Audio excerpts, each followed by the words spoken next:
Hello and welcome to FaceCheck. You're joining me for a beginner tutorial almost game on jinseki.net. Here I'm going to try and play from the viewpoint of a beginner, someone with only a single core set, and see how well I can compete with the sort of modern decks that players will be running on here, or at perhaps a local tournament, or coming into back into game night kits, store championships, and back into regionals. One of the critical things, or one of the key things that new players ask is what exactly is the buy-in for Netrunner? Can they be competitive with just the core set cards? Now, the unfortunate answer is no, right? You cannot be competitive with a single core, or even two cores. You will need to pick up perhaps a deluxe or a few data packs to be competitive, but you can certainly not be embarrassed by a single core deck. There are a couple of different builds you can have. Certainly Weyland or HB, probably stronger out of the core, and Shaper or Criminal stronger out of the core on the runner side. And so with that in mind, the question might be, how much is the buy-in for Netrunner? And at the moment, if you wanted to get every card, it will cost you around about £300. You might get a better deal for somebody selling their collection. And one of the key comparisons is what is compared to the collectible card game model like Magic the Gathering, where a single deck may cost you £300 to be competitive for a cycle, whereas here you'll have every single top tier deck. You'll have every single card, and you'll have the maximum amount, assuming you bought 3 cores. So with that in mind, I wanted to just run through some of the basics of how to play Netrunner and how I've put together this deck. You can copy it, of course, playing against your friends, get them into the game, and then no doubt you will want a few new cards, and from there all you need to do is identify the kind of deck that you like the best and buy the appropriate packs. There's no rare chasing, you always know exactly what you're getting, and that's one of the good things about LCGs. So let's go through the deck itself. Now with the core set, you have no choice for your agenda suite. It has to be the cards that they give you plus the neutral ones. So Hostile Takeover, as if you're a new player, you might not realise you can actually score Hostile Takeover from your hand. If you draw into that with your mandatory draw, install Advance, score it, then you gain 7 credits, so that's 5 for the turn, although you do take 1 bad publicity. The good thing about Hostile Takeover though is that it turns on one of the Weyland Ice Archer. Now Archer's still a top tier piece of ice, but you'll see as an additional cost to res Archer, the corp must forfeit an agenda. As a new player, you might be like, well, I don't want to spend a lot of time getting this agenda. I want to get closer to the 7 points and win. Why would I ever give up an agenda to res a piece of ice? And the answer is that this will give you resing Archer can open up the possibility of a much bigger scoring window. So if you were to give up your 1 point Hostile Takeover, it could give you an opportunity to score a Priority Requisition or the Private Security Force by trashing the runner's programs. If they can no longer get into that remote or into a server, then they can't steal anything, and you'll have a couple of turns until they've regrouped and unable to go again. The other Weyland agenda is Posted Bounty. Posted Bounty is a good way of landing a tag within the Weyland core set, and the reason you'd want to land a tag is primarily for Scorched Earth, and that you can only play that if the runner is tagged, and if you do, then you do 4 meat damage. Now one of the way of winning the game is by killing or flatlining the runner. 4 meat damage is quite a lot. Certainly with 2, you can do 8 meat damage, and that's enough to take out a whole hand of 5 cards and flatline them. With the core set, however, you only get 2 Scorched Earths, so finding that other Scorched Earth can be quite tricky. You may start with one, or you may find one quite quickly, but getting the other one can be difficult. So with that in mind, we have Aggressive Negotiation, but you can only play this if you've scored an agenda this turn. So a couple of ways of doing this. One, you put Hostile down, and leave it for a turn. Then on your next turn you advance, score the agenda, and then you can play aggressive negotiation to go fetch your other scorched earth or whatever you need.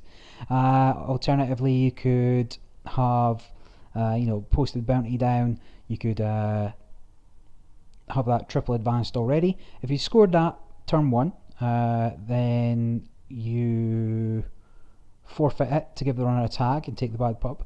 Then click 1, you could play aggressive negotiation, get a second scorched, and then you could double scorch the runner for the flat line. So there's a couple of ways of getting the flat line. It's not easy to set up necessarily. I mean, getting 3 advancements on posted bounty ready to go, that's going to be sort of a 3-turn prospect.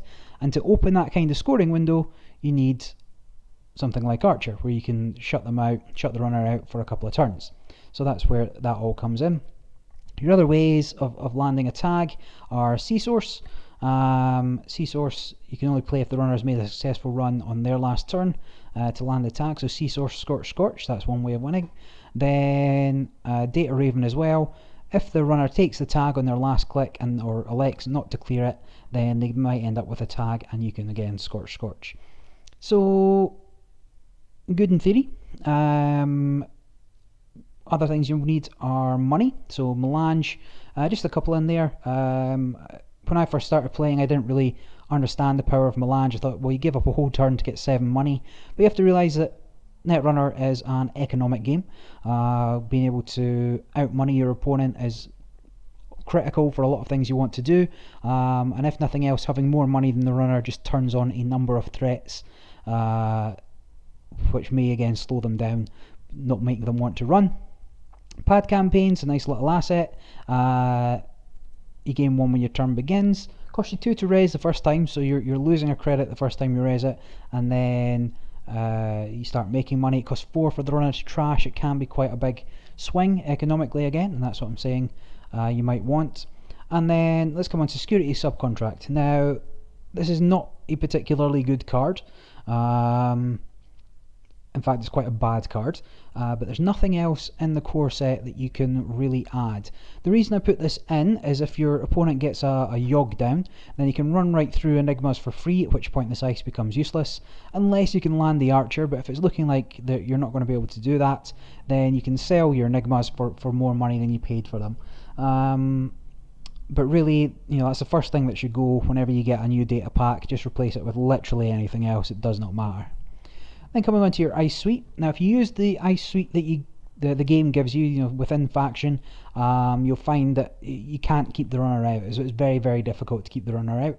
So what we've done here is a lot of influence is spent on importing ice from the other factions to have a nice rounded ice suite. So Archer mentioned how you fire it off, and as I say, don't be afraid to sacrifice a 1-pointer, potentially even a 2-pointer if you ever get Private Security Force scored, to open up that window for you to get the kill or to score 3 points. With 5 1-pointers in the deck, however, you want to be getting rid of them as best as possible in order to res it. Data Raven, really good just for landing a tag. It's quite a big tax. Let's say the runner takes the tag. That means that they then have to spend a click and 2 credits to clear it at the end of the run.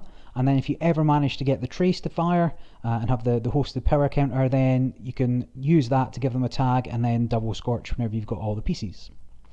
Enigma, good piece of cheap end the run ice. Also has the advantage of making the runner lose a click if they face check into it.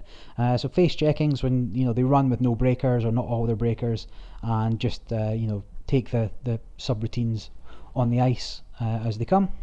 Hadrian's Wall is not a piece of ice that's seen too much. It's not terrible, but it's not great compared to some of the newer pieces of ice.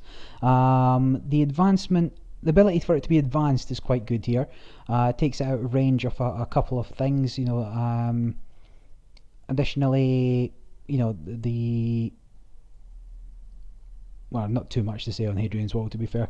There's a couple of fringe scenarios where Hadrian's Wall is quite good. If they put a knight on it, you can advance it so knight can no longer break it. But that's not a core set card, but just something to be aware of. Ice Wall is also advanceable, but very, very cheap. And that's a good, cheap early end the run. Itchy 1.0 is still seen quite a lot. Still very good ice. Worth saying, a lot of the ice suite within the core set is still crucial to a lot of decks. Archer, Data Raven, Enigma, Ice Wall, Itchy, Toll Booth, and occasionally Wall of Static are all seen still in sort of top tier decks. Now I would have more Itchies, but it costs 2 influence to import, and as we're already spending a lot of influence on some of our other ice. Might be worth swapping a Data Raven for an Itchy, or Ishi, I don't really know how you say it, people call it Itchy, just to try and tax the runner more. Certainly if you're playing against your opponent and only core set, I would suggest going for the Itchies. It's very difficult to break for most of the factions, but in the sort of more modern meta, Data Raven's a bigger deterrent because most people don't want to take the tag in order to go through it. Then Roto Turret doesn't see a lot of play, but I've snuck one in there. The reason it doesn't see a lot of play is the ability to bring out parasites during the middle of a run. So if you res Roto Turret for 4 and the runner can bring out a parasite before the subroutines fire, then it's immediately trashed because it only has a strength of 0, and that makes it fairly redundant. So I'll put one in, might sneak that over archives at some point, and you know, I'll just run archives and get an unpleasant surprise. Toll Booth, still one of the very best pieces of ice, probably the best code gate in the game. When the runner hits Toll Booth, they have to pay 3, and if they can't pay 3, it ends the run. So that's quite taxing already, and then it's a 5 strength code gate with only a single end of run subroutine, but very, very, very good piece of ice. You'll want that in quite a lot of decks. And then Wall of Static's just another cheap end of run. Just force them to gear check. Now you see the composition is Sentry, Sentry, Sentry, Sentry, Code Gate, Code Gate, and then Barrier, Barrier, Barrier. The breakdown is you want to gear check the runner, and gear checking's when you force them to go get the appropriate breaker in order to get in. And if you can stack up a barrier, a code gate, and a sentry, then you have a very strong chance of keeping the runner out early game. But don't be afraid to trust your ice and try and score out behind it before then. You know, the runners may be only running 2 programs of the appropriate type, and they might not be able to get it in time. So trusting your ice is a big thing as well. You know, don't be afraid to try and score early-ish. Then aggressive negotiation, I've mentioned what you use that for, Scorched Earth, but anything else you need if you've already got the PCs, that's fine. And the building a better world, you gain 1 credit whenever you play a transaction operation. So we've got a couple of them in here. Beanstalk royalties, gain 3, same as Easy Mark for the runner, except in this ID you'll gain 4, so it's the same as a hedge fund for normally, and then hedge fund you'll actually gain 5 because you gain 4 plus 1 for it being a transaction. But there's not too many cards that take advantage of the ID, so that's why it's not particularly strong at the moment. Sea Source, Scorched Earth, mentioned, and then Shipment from Kaguya. That's really just in there again. You know, there's quite a few cards that are only in here because you've no choice, or not a lot of choice within a single core. But this lets you advance Hadrian's Wall and Ice Wall, or Ice Wall and an agenda for no credit. So you can score for pretty cheap, which is good. And then Research Station lets you increase your hand size because you're going to be stuck with a bunch of cards. But again, if you're getting rid of cards once you start into a new data pack, Security Subcontract first to go, Research Station next to go, Shipment from Kaguya next to go, and then maybe mix up your agenda suite a bit better there. So let's play a game and see what that might look like. Let me just tell people that this one's recorded. Oops. Can't type.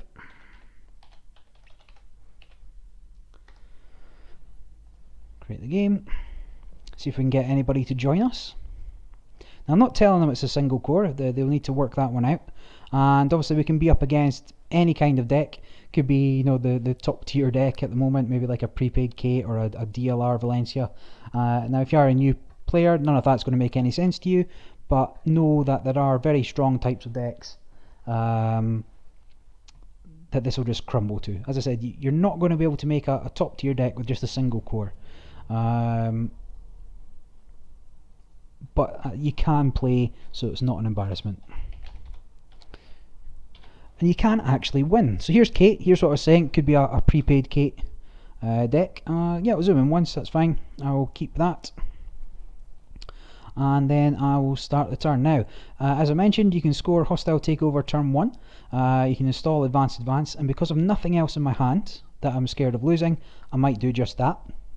But a typical turn 1 will be to ice, and then play a transaction, maybe like a hedge fund, or even take a credit, something along those lines. But for the time being, I'm just going to score this agenda, because once it's scored, it can't be stolen. So there we go. So I'm up to 10 credits already. The bad pub's there. Okay, so he's got a data sucker down and dirty laundry. So he's going to make money. He's going to get sucker tokens. So now I need to start icing up. So I'm going to put an ice wall down here. I'm going to if I don't ice up R&D, he's going to run it again, get more tokens, which is okay, I guess. I'm going to ice up R&D as well, and then I'm going to play more money. Okay, so this isn't too bad. I could then shipment from Kaguya to give them strength 2 each, which will make it more difficult to parasite. So this is a prepaid voice pad. So this is probably very top tier type deck that we're up against here.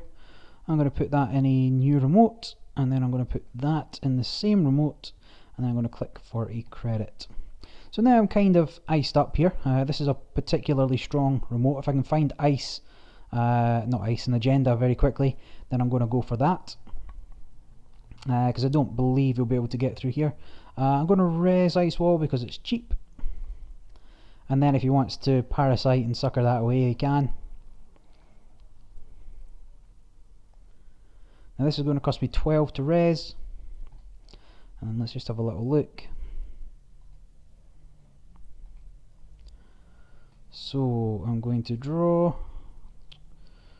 It's annoying. So I'm going to gear check him here. I'm going to install over HQ, and I'm going to install over R&D. So now to get into either of these places, he's going to need both a fractor, a barrier breaker, and a decoder for the code gates. It's a shame I've not seen an agenda yet. I would even take a private security force at this point. But anything is decent.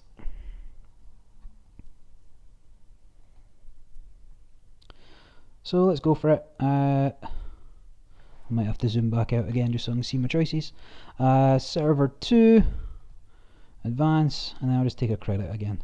As I said, it's going to cost me 12 to res both of these, which I can do.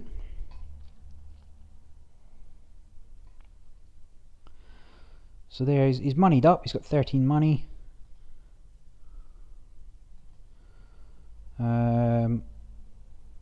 What I'm going to do is I'm not going to res that, I'm just going to res the toll booth. Now, you can't do anything about it, so force him to lose the 3. And then will he jack out, or does he want me to make him? So using Jinteki.net, you can just click the ice to use it. Nothing you can do. End the run. Now I keep looking in his heap to see what he could install. Now he could have brought out admin at strength 5, which wouldn't be an unreasonable thing to do. I'm going to no more action, and then I'm going to res ice wall, because it still leaves me with 3 credits I need to score out the private security force. And as I say, you've got to trust your ice here, so we do have that. So 1, 2, 3. And then we score private security force. Now, nobody plays private security force. It's not a good agenda. You might occasionally see it in an Argus deck. Again, if you're a new player, you won't have any idea what that is. But this should be his first clue that I'm maybe running a single core deck, or at least a core set deck.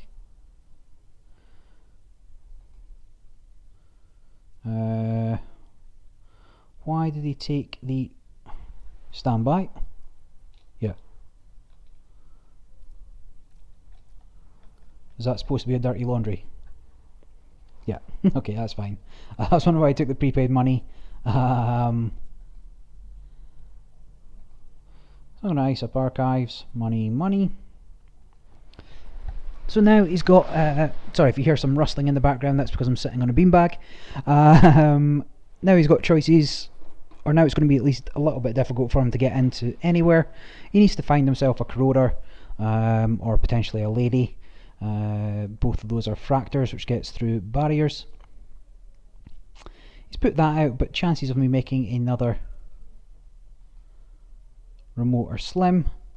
Again, I'm just going to money up. I'm looking for another agenda. I don't know whether I could actually keep him out again, but worth a punt. So now the answer is no. He's got enough money that he'll be able to run in anywhere. Let me res Enigma. So I'm going to force him to use his SMC to go fetch a decoder. And then he might have to clone chip back out the SMC to go fetch a fractor. But let's see what he does.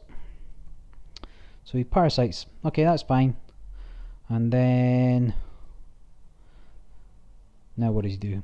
Now he can bring back Parasite again. So that's what I'm saying. Being able to bring out Parasite during the middle of a run with some of the newer cards. Is that what he meant to do? Yeah, okay, that's fine.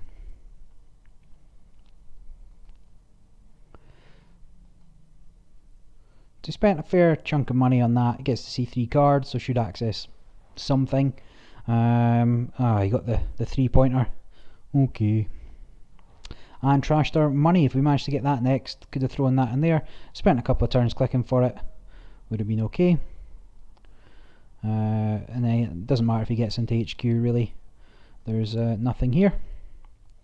At worst he'll hit the pad campaign and trash it, but we'll see what he does. So instead put down Utopia. That's fine. I'm just going to money up. And then next turn I'll have enough money to play Hedge Fund and maybe install Toll Booth over R&D again. Now his main way of winning is to get into R&D. You'll be able to see cards at least as quickly as we can. We don't have any cards that overdraw. Prepaid voice pad Kate is so prepaid Kate is what's the word I'm after? Epitomised by its ability to spring up for money very, very quickly. So I'm going to do that. Then I'm going to put that over R&D, and then I'm going to gain a credit, get some money. So he's never short of money really. All he needs to do is draw into the right cards, and then it becomes very difficult to stop him. Professional Contacts, very good card. Click for a credit and a card, and that's going to power him into the mid-late game. That will be instantly parasited, but I might be okay with that. If I put that on server 2, gain credit. So at the point when I res that, he might go get Mimic, or he might just instantly parasite it away, and that'll be that. Sure, let's make him work for it. So Toll Booth again there, see what he does. He's almost certainly going to want it through, so he's going to spend the money to bring out whatever his decoder is, Gordian Blade in this instance. So again, it's an expensive run for him, although using all these data sucker tokens.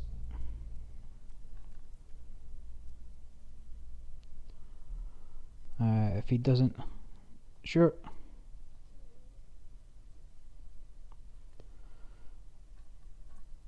If he keeps 1, then I'm going to assume that he's going to parasite that away. If he doesn't keep 1, yeah, so I'm assuming he's going to parasite away that ice wall, which I'm okay with. No more action. Continues. Nope.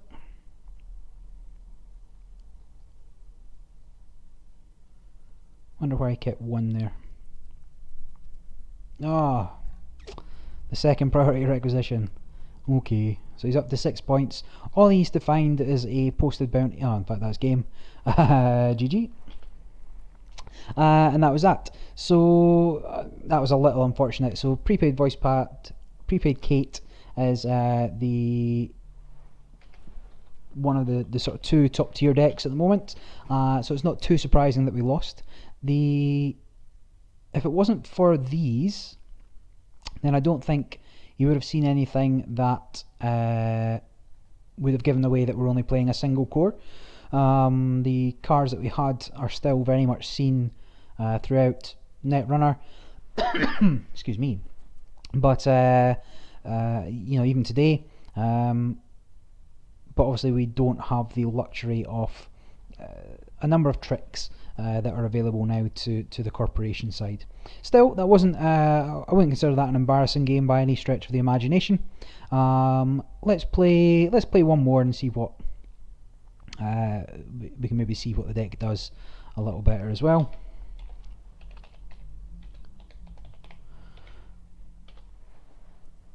Let's create that and do this. Now the downside of putting recorded in there is people probably want to bring their their top game to make sure they don't embarrass themselves on YouTube. But hopefully we'll get somebody that's not playing quite the top tier decks, but something that they're working on, and we'll see if they can get through in order to beat us again. I say us, me, mostly just beating me. Yeah, it was a little short of money at the end there, but raising 2 toll booths cost 16. And ordinarily, shapers are the best at getting through toll booths, and toll booth there is probably one of the best ice. So for the different factions, if you don't know, Anarchs are supposed to be the best at getting through barriers, Shapers are the best at getting through code gates, and Criminals are the best at getting through sentries. Doesn't always necessarily work like that, and obviously each faction can import the other one's breakers, but there's generally more choice of what breakers to have within each of those factions for those different types. So hopefully somebody will give me a game. I should again maybe organise some people that want to play. If anybody wants to play against me, whether you want to learn how to use Jinteki, whether you want to, you're beginner player, or whether you just happy to be recorded, we could play some more competitive level games, then let me know in the comments. I'll be able to set that up. We'll hopefully organise a time and play a game together. This casual beginner fella might have been handy to play against, but because I've not put that as a single core in the name of the game, we're more likely to get modern players with the full decks. Now, if you do only have a single deck or a single core for Netrunner, you want to learn a lot of the cards and how to play, and you want to know what to buy, you can come on to jinteki.net and create decks using any of the cards. And then once you know what decks you like best, you can start by buying those data packs or those deluxes. And you don't need all the cards, at least not right away. In order to build sort of the top tier decks, you're probably looking at maybe 2 of the deluxes and maybe like 3-4 of the data packs. So I would say you'd have 2 cores, 2 deluxes, 3 data packs. So this undefined fella joined again. I think this is just jinteki.net giving grief. I'm going to leave and start another game. Again, I'll mention it's recorded. So you're getting a live example of some of the issues with jinteki.net. It's still a very good platform, don't get me wrong, but it's not perfect. But yeah, as I was saying, you'll probably be spending, let's say you pay RRP, so £60 for the cores,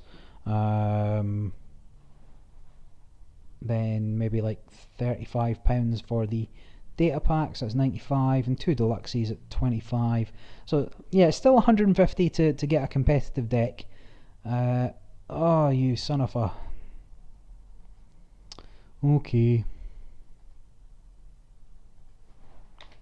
Maybe I should put single core in, maybe get some more interested people. Ah, go away. Go away. I've changed onto Chrome for the full screen after complaining significantly about Firefox's drop down thing, but Chrome has this as well. But it's much faster, so let's go with that.